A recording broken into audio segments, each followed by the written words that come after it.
if we dig deep enough and go inward first and heal that past, not by ourselves, but in relationship, because in relationship we were wounded, it has to be in relationship as well that we get healed. So don't try to do it by yourself.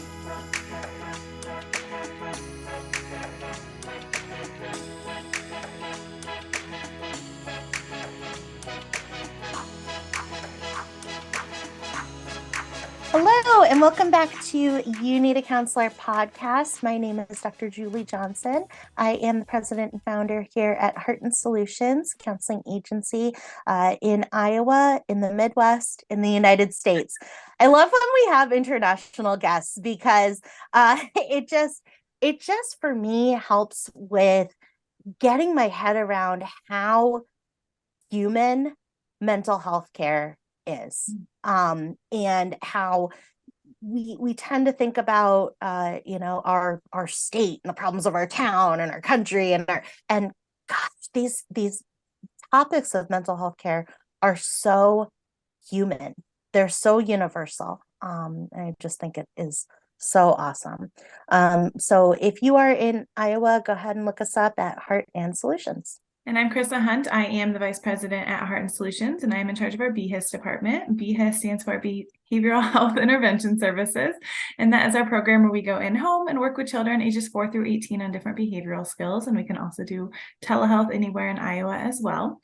And this is our podcast, You Need a Counselor. So we are designed for people curious about counseling, but have barriers keeping them from experiencing the benefits of counseling. Our mission is to share stories about counseling, good, bad, and indifferent, and spread the message that everyone can benefit from mental health and behavioral health counseling services. So we post on Sunday nights at 5 p.m. Central Time. So we recommend that you batch up whatever task you hate doing and only think about that task one time a week. I do not want to think about putting away clean laundry on a Wednesday evening. I want to be thinking about anything else other than that. So Sunday nights at 5 p.m., Chrissa and I will be putting away our clean laundry, making our outfits for the week. And we recommend batch up whatever task you hate doing and listen to our new episode every Sunday night at 5 p.m. Central. That gives you that entire week to get connected with your counselor and get scheduled for that week if you haven't talked to them in a while, and to get connected with our guest from that week and the resources and services that they are going to share with you. So today we have a guest from Vancouver, and it is Dr. Gloria Lee. Welcome, Dr. Gloria Lee. How are you? Good. How are you? Thank you for having me today. We are great. Thank you so much for being here. So, Dr. Lee is a clinical director and a psychologist at Brentwood Counseling Center in Vancouver. She's also an award-winning author. Her books have been listed as Amazon bestsellers. And so I'm very excited to talk about that book because it is very, very interesting, very engaging book. So we're very excited to talk about that book as well. Dr. Lee additionally is a professor for counseling psychology. She does clinical supervision and training for new therapists in the field and graduate students, also does speaking and consulting, and advocates for social justice and mental health. So welcome, Dr. Lee. Thank you. And you can call me Gloria. Oh, perfect. Sounds good. You can call me Julie. Love that. So, it's funny, listeners who have been listening from the beginning, you might remember Dr. Craig Springer. He was our first guest ever on the show. And the entire episode, I called him Dr. Craig Springer. And I still remember, we're on episode 107. I still remember episode 1, Dr. Craig Springer. Oh, so funny. So Gloria, tell us about, first of all, tell us about your book, because I am just so curious. Your book is called The Kickass Couple, 7 Secrets to Transforming Your Relationship. Tell us about this book. What is this book about? Yeah, it's kind of like a hybrid between my own story of how I grew up and how I became a therapist, how I applied everything that I learned about what I learned about couples therapy and how it worked. And over 25 years of what I've learned working with couples and personally in my own life, applying it and what works. So here are the top 7 secrets that I've learned. And this is like an amalgamation of all these different modalities and theories out there and what is actually, that actually works.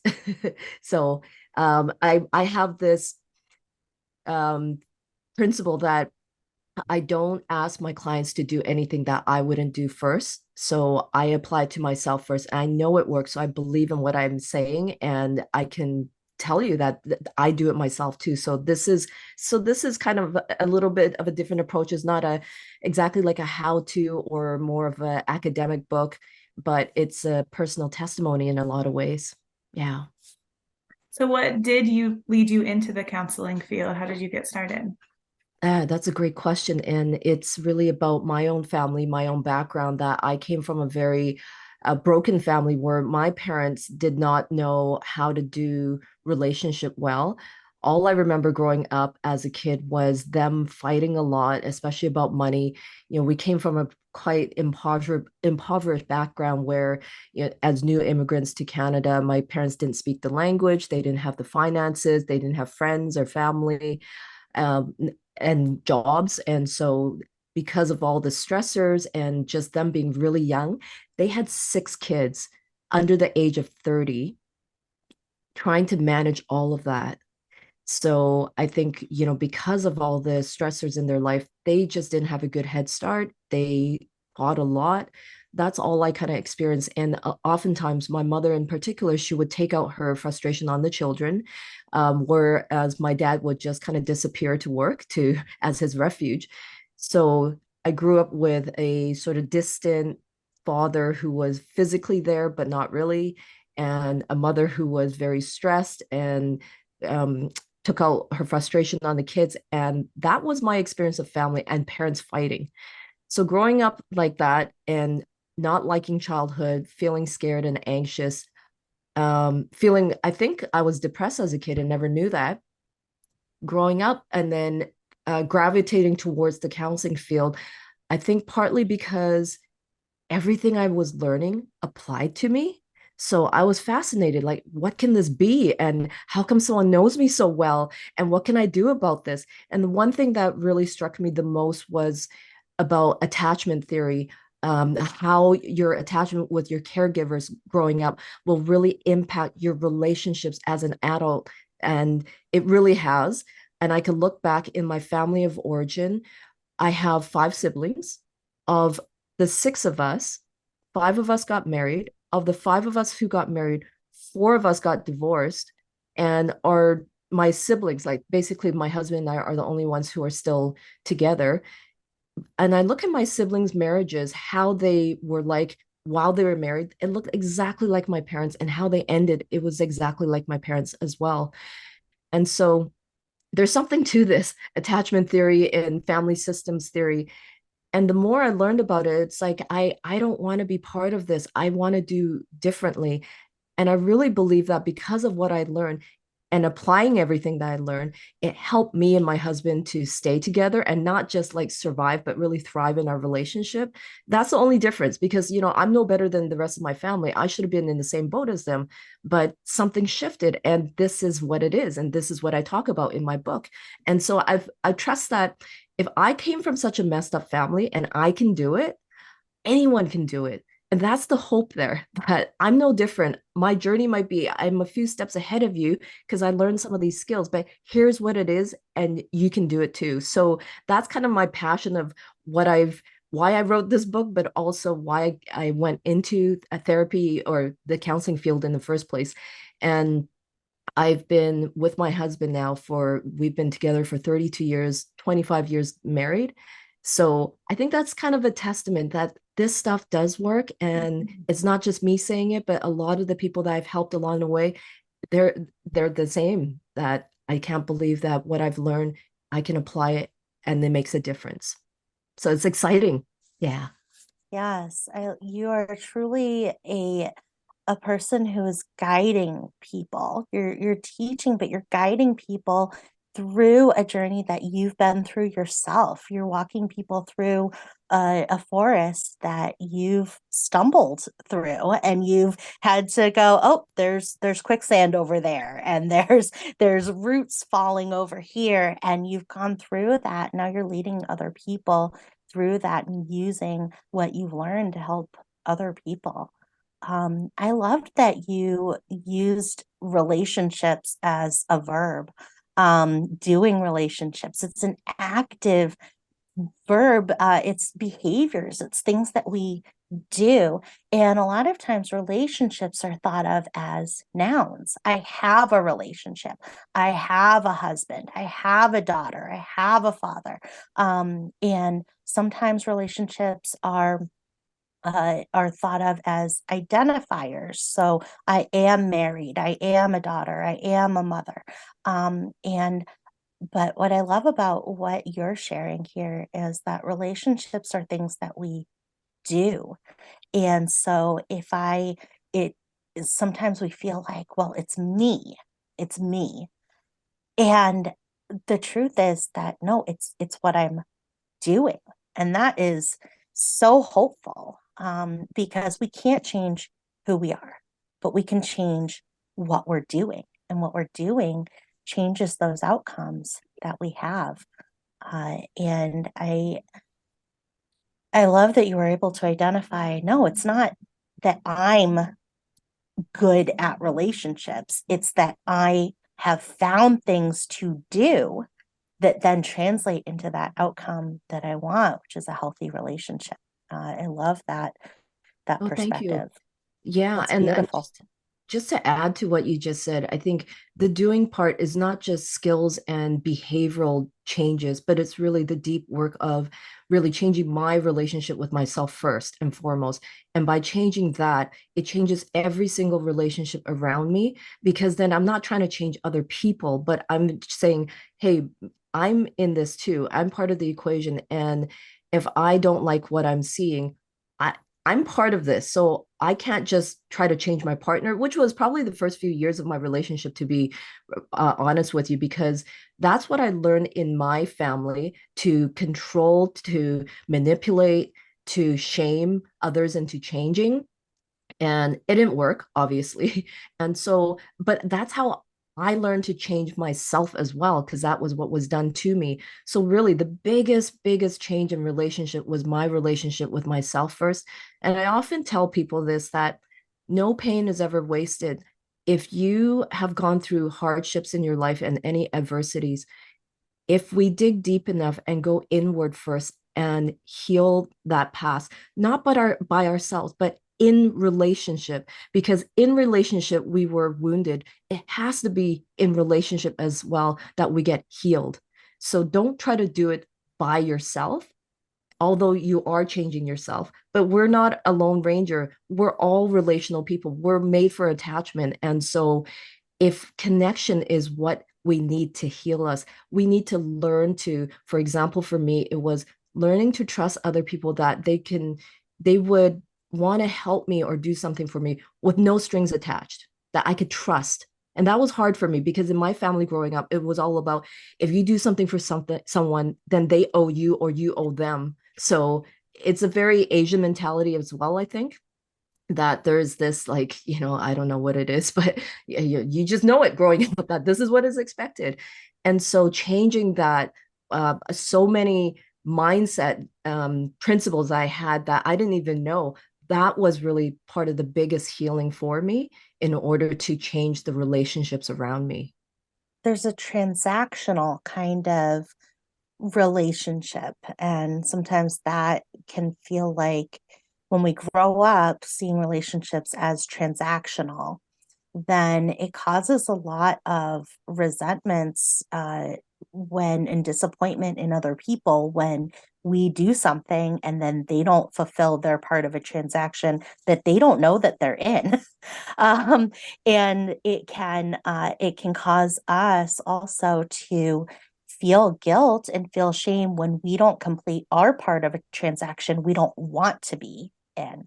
And so somebody does something nice for us, and now instead of feeling grateful to them and cared for by them, now we feel burdened by this act that they've done for us, because we feel like, oh, now I have to do something for you.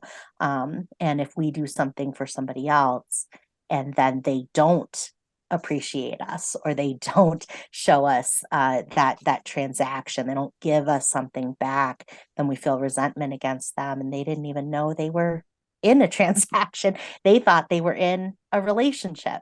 And so it is so challenging to shift that perspective. And I love what you're saying about going inside. We go inside of ourselves to change the things that we can within ourselves, because we are half of that relationship.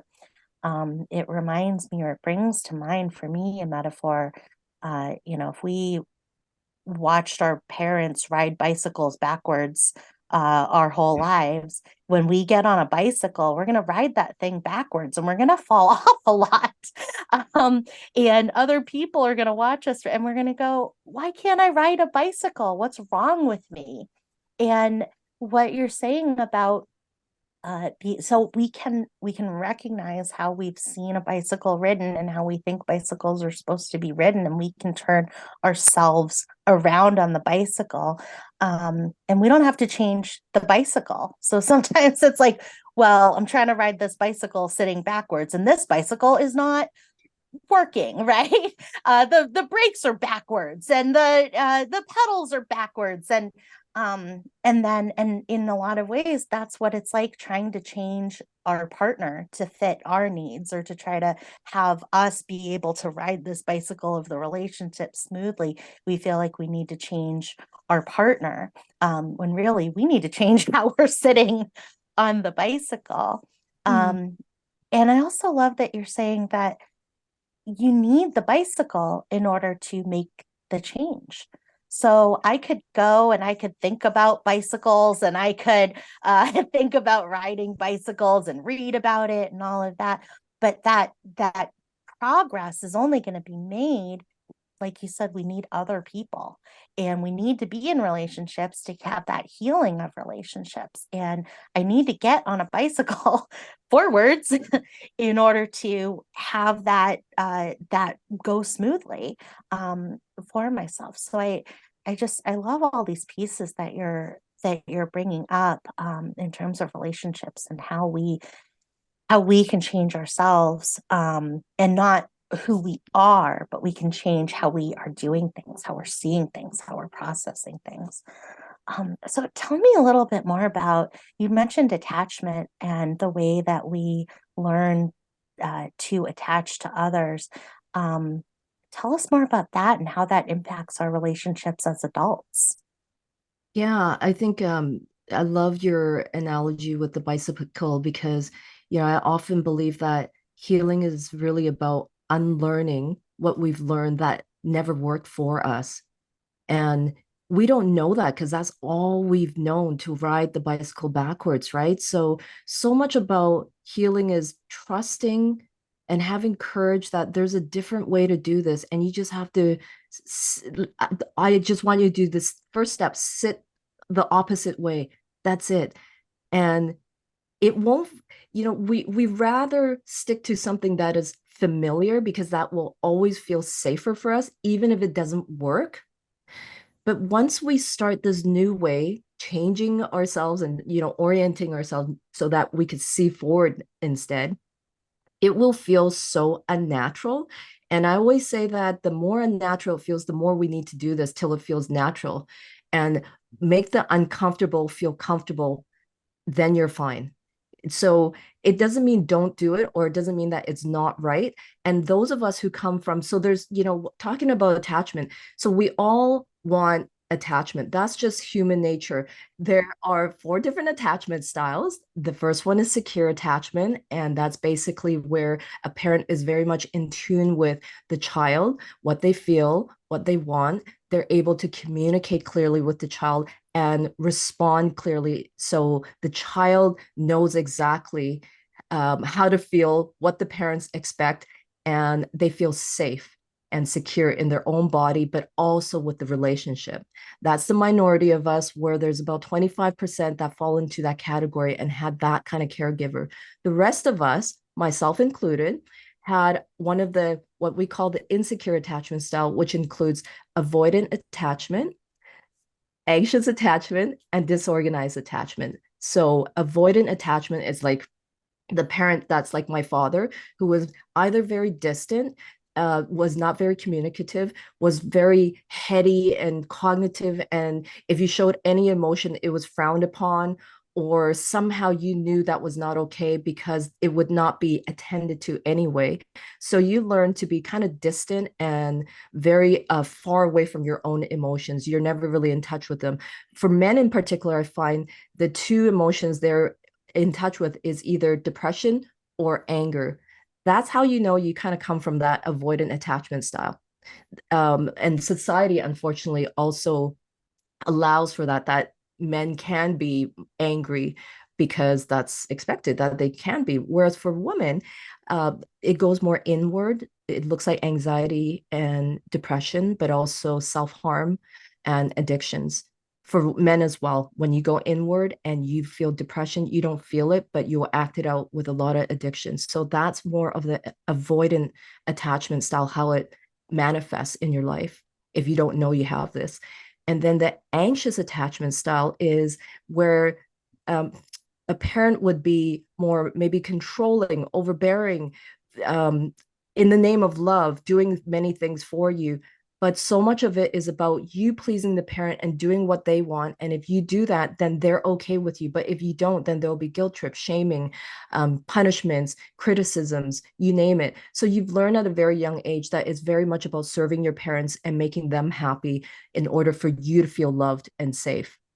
And then disorganized is a more extreme version of anxious and avoidant, where the parent a lot of times are abusive. They are quite extreme.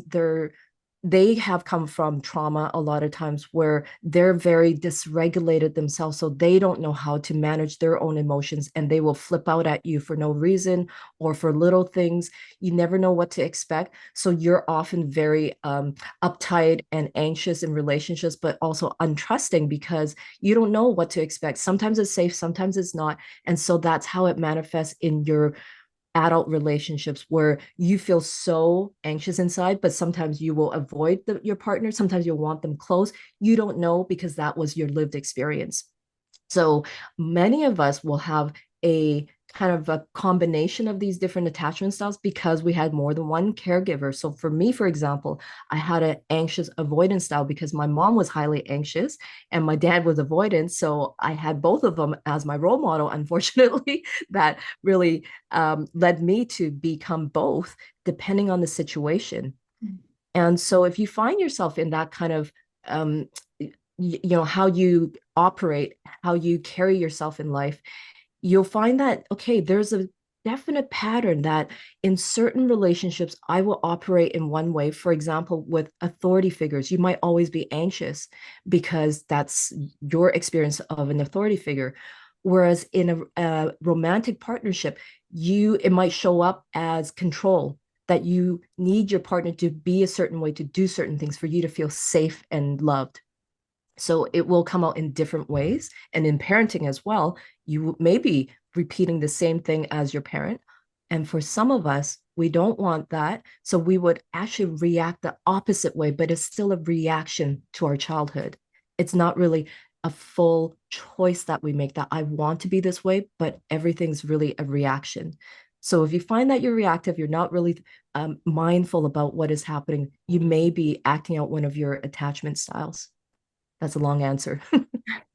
Yeah, you mentioned too at the beginning that you are now the only marriage that stayed together out of you and your 5 siblings. So if somebody is has that those attachment styles that you're talking about and doesn't want to go in one of the ways that their parents did and relive that marriage again, what are some ways they can get started, or how even do you recommend that they get started in trying to work on themselves to change that? Oh, that's a wonderful question. Most couples that I see, they'll come in And I've never, in my 25 years of helping couples, I've never heard one person say to me, the problem is me, change me, and my marriage will be better or my relationship will be better. Never. But it's always the opposite. Fix my partner, do this, or they're the problem because of XYZ. And, that's the norm. And that's okay. But I really believe that real change in a relationship begins with change within yourself. Like I mentioned earlier, when you change your relationship with yourself, you understand the template that you start with, the attachment template. Do you come from an anxious attachment style or avoidant or disorganized or secure even?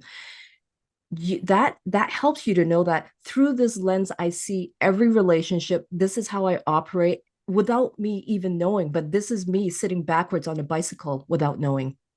And once we identify that, then we can look at our partner and say, okay, what is your attachment style?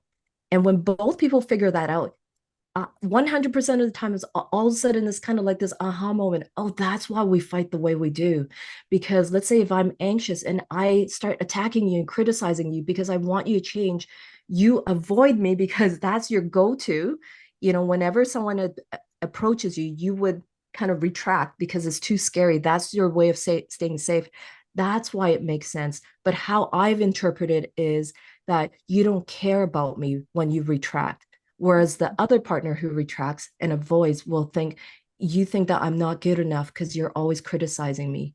Instead of, I just want better and I'm really wanting connection with you. But you see, like our language of how it comes out is so much more negative. And by understanding first our own attachment style, working on ourselves, then learning the skills and tools to really communicate this well with our partner without doing it in a negative way, it just turns everything around. So it's just learning how to ride a bicycle the right way, basically. It's so it's so interesting when we are able to recognize our own and then recognize our partners, recognize our parents' attachment styles, recognize our children's attachment styles that are forming and the ways that ours are impacting that. Your example of a person with maybe a disorganized or an anxious attachment style in relationship with somebody with an avoidant attachment style, it reminded me of the Johnny Depp Amber Heard trial, because they brought so much testimony into that trial about Johnny Depp's childhood and mother. And his mother had a very, very disorganized attachment style, was very abusive physically, emotionally, verbally. And he said, I think on the stand, I didn't know who I was waking up to. Like I didn't know which mom was going to be there that day. And so his attachment style, I would now, I'm not diagnosing anybody, I don't know, but you can see these patterns of the one of the incidences that they both testified about. He had, or actually several of them, he testified that he had shut himself up in one of the rooms, or he had left to go to one of their other homes. And so you can see those characteristics of, he came from a very disorganized attachment style, and then his father was completely avoidant, out of the picture. And so his go-to to feel safe was that avoidant tendency. So he would go, and then she demonstrated a very disorganized attachment style. And from her testimony, you can see where that might have come from. And she was saying, I felt like you didn't care. You would leave me, and I needed you to be there, right? She would follow him from room to room and try to take down the door.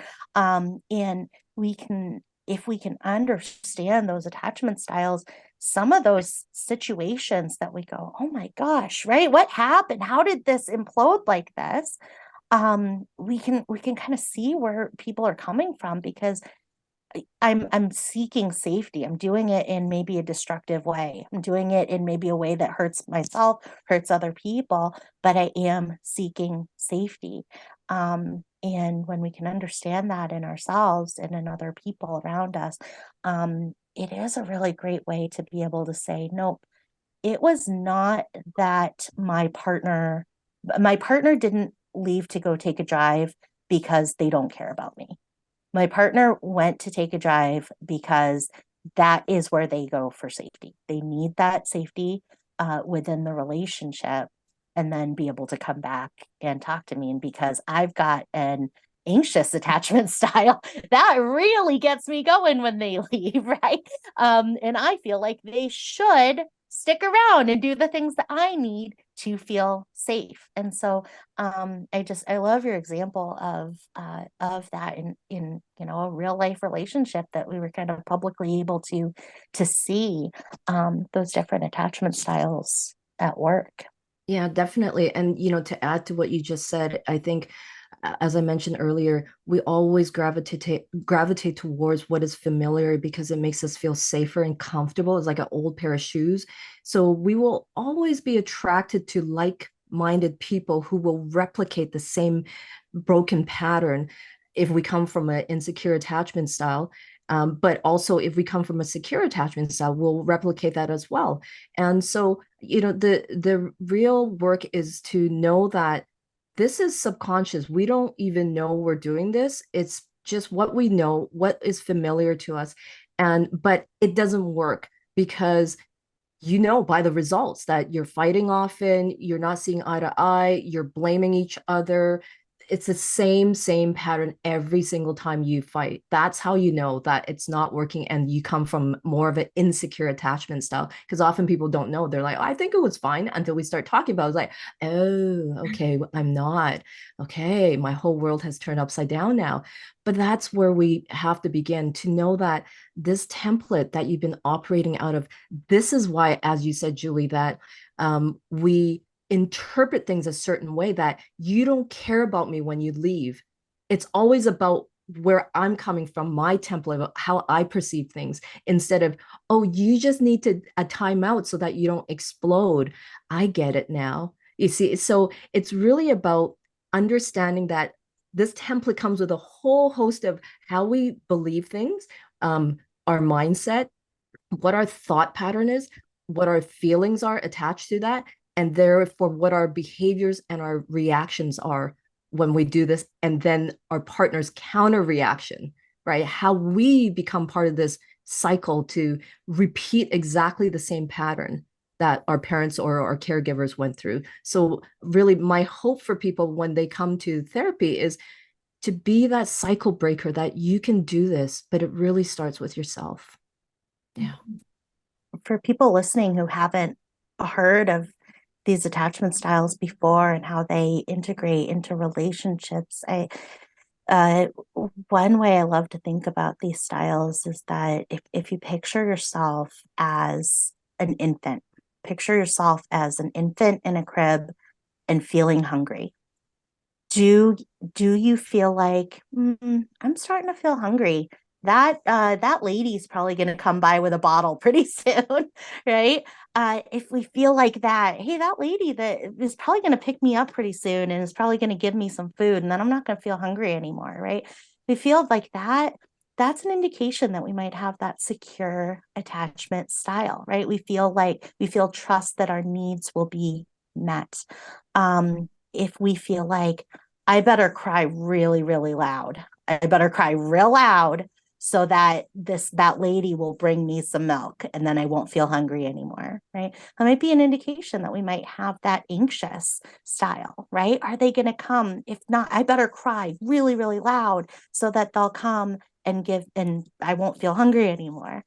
If you picture yourself as that baby and you think nobody's coming, nobody's going to come. Nobody is going to I'm going to starve to death in this crib.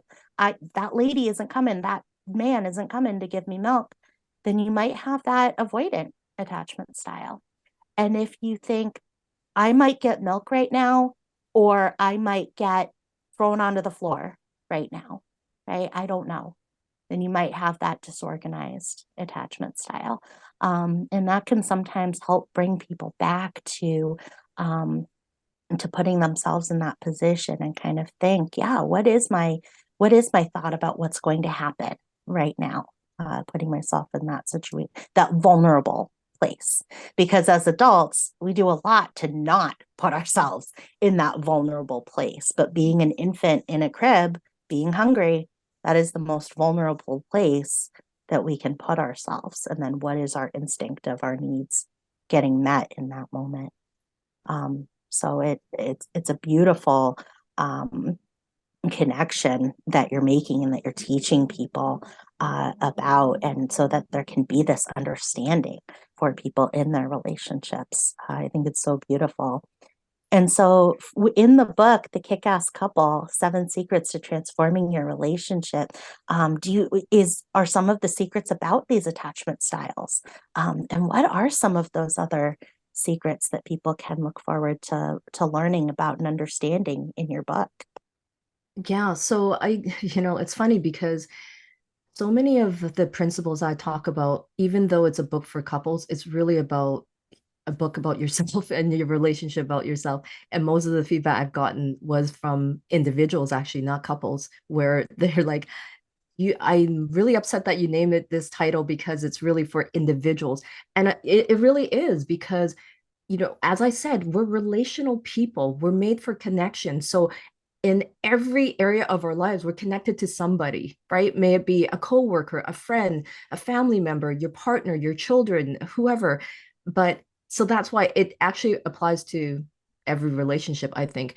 But the first principle really is about understanding your attachment style, and because that sets the template for everything else. Then the second one is really about understanding your mindset, your belief system of why you believe certain things. Like you said, Julie, that if no one came to feed you, I need to scream and yell and make a big fit because that's the only way I'll get attention, right? That is your belief system about the world, that I have to be loud and obnoxious to get attention or to get my needs met.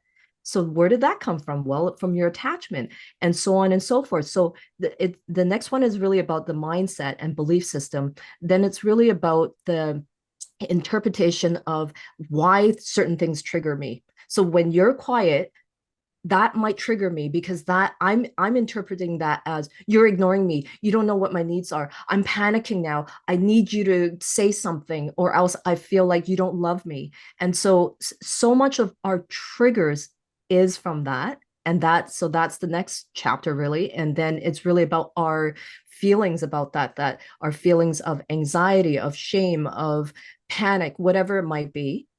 And then our reaction, our response to how we're feeling inside. And notice how all of this is going on inside of me. I never checked it out with anyone, right? It's all about my own world and acting it out. And so it's so much of it then is about let's turn it around. Let's make it relational. In our relationships, that's where the healing is. So reach out to your partner, be courageous, but you have to do this for yourself first. And alongside that, co-regulation, right? So there's self-regulation and co-regulation, how you can get your partner or your friend or whoever it might be, the safe person, to help you through some of these struggles. And I think one thing I just really want to say is, as a child, you had no power, you had no authority, you had no control. But as an adult now, you do have these things, and you have to, this is the unlearning and relearning and reparenting of yourself, where you give yourself permission that I can do this and I will do this, and I'm going to learn how, and I will be the cycle breaker. So that's the good news, that we all can do this, no matter what kind of attachment style you come from. Love that. Okay, well, if you could give a suggestion to somebody on the fence about starting counseling or couples counseling or reading your book, what suggestion might you give them? I would say, like the Nike slogan, just do it. Most people wait 8 to 10 years before starting therapy when they know they need it. And so don't wait. You know who you are. Just do it. It's not that scary. It may feel scary just because of perhaps the insecure attachment that says, don't trust, don't tell, don't talk about it. It's so shameful what you're going through. You're the only one. Those are the messages that you've been believing all your life. But those are the lies that keep you bondage and will make you feel like you cannot get help. So I would say just do it.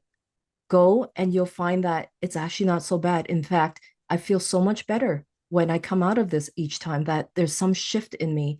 And so just start. That's it. It'll be hard, but you could do it. Yes, I love that. So it's all about starting the journey, and the sooner we start, the sooner we have traction, and we're moving forward towards who we want to be and how we want to be in the world. So that is beautiful. Well, thank you so much, Gloria, for being on this episode. We would love to have you back. I feel like we could have filled 5 episodes with you.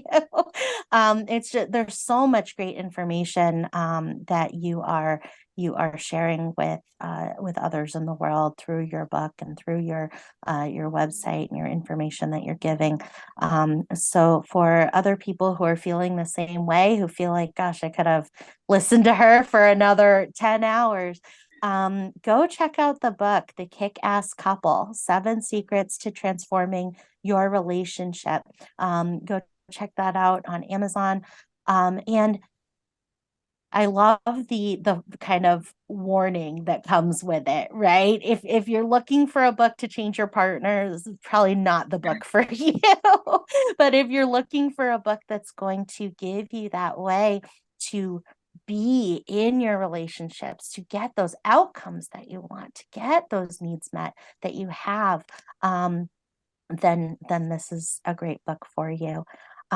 We also, Dr. Gloria Lee, she has this free gift that you can receive, and it is a report, and it's called The Kickass Couple Secret to Greater Closeness and Connection in 10 Minutes. So I love the 10 minutes part. Everybody has 10 minutes, no matter what your day looks like. Everybody has 10 minutes to invest in themselves and in their relationships with other people in their lives. So we are linking the link there, so everybody can click there and get that 10-minute little snapshot that can open the door, that can start this process, and then hopefully lead us to the book and lead us to counseling individually or as couples. So thank you so much, Gloria, for being here. This was fantastic information. We really appreciate it. I am Dr. Gloria Lee, and I need a counselor. Awesome. Me too. So does Chrissa. We all do. We all need counseling. And we're all in this field. We're counselors, but we are humans, and we have families and we have relationships all around us, and we can't outrun ourselves no matter who our partner is in those relationships. So wonderful. If you're on Instagram, you can connect with Gloria at Dr. Gloria Lee, or on Facebook /Dr. Gloria Lee, Dr. as DR, not spelled out, so Dr. DR Gloria Lee. And you can also connect with her on LinkedIn. But go check out that book, and that will help really get you kickstarted on making those changes for yourself, and then be able to see the fruit of those internal changes in your relationships with others. So if you are in Iowa and you're looking for outpatient mental health counseling in any of our 6 office locations, or if you're looking for couples counseling, telehealth is awesome for couples counseling, because scheduling 2 people to come into an office during the workday is a challenge. So telehealth couples counseling available there as well. Give us a call at 800-531-4236. If you're a therapist and you're looking for play therapy trainings, live webinars, and recorded CEU trainings, go ahead and check us out on patreon.com/Heart and Solutions. And if you're watching us on YouTube, go ahead and like this episode, subscribe to our channel so that you can get those notifications every week, and get to hear from our experts and get connected with their services. And then, like Julie mentioned at the beginning of the episode, we post new episodes every Sunday at 5 p.m. Central Time. So save up whatever task you hate doing that week and listen to us either on YouTube, Spotify, Apple Podcasts, anywhere where you listen to podcasts. And we can help connect you with our guests from that week and get started with services as well. And if you have any questions for us, you can message us on our Facebook at You Need a Counselor Podcast, our Instagram at You Need a Counselor Podcast, or we also now have a phone number where you could send a text or leave a voicemail to answer or ask a question, and we can answer it on our next episode. So the number for that is 515-650-3231. And I'm Chrissa Hunt. And I'm Julie Johnson, and we need a counselor. And so do you. Bye. Bye.